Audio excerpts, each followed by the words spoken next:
outside the household dreams, actually, sa area.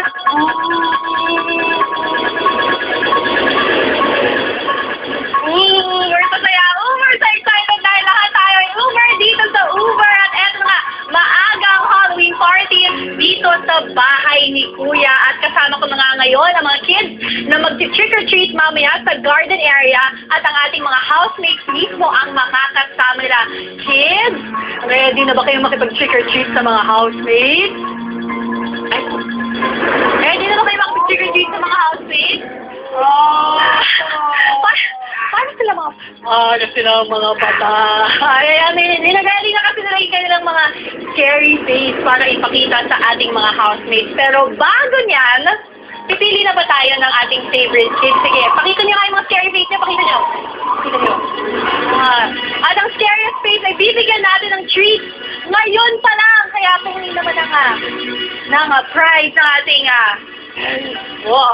Kasi may Skeletor, si Harry Potter, meron tayo, hindi ko sure, may mga dito. At ang ating best and scariest face ay pupunta kay...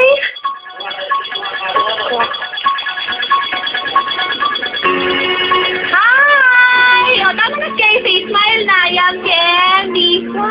Ayan, o, ito pa. Sino pang scary? Sige nga, scary face. Ito. Are you okay? Bibigyan kita ng candy, parang pa-smile ka naman.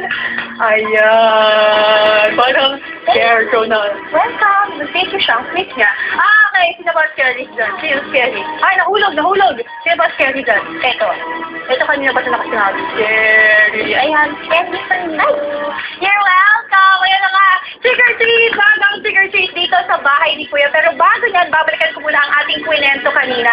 Si Riza na nga ang ating bagong head of household. At kasama sa privilege na yan, syempre, ang kanyang immunity. Ibig sabihin, hindi siya maaaring man-nominate sa susunod na nomination night. And aside from that, ay syempre, pipili din siya ng isang housemate na automatically ay nominated for next week. Pero eto nga, trick-or-treat sa loob ng bahay ni Kuya. At katulad ng nakikita nyo,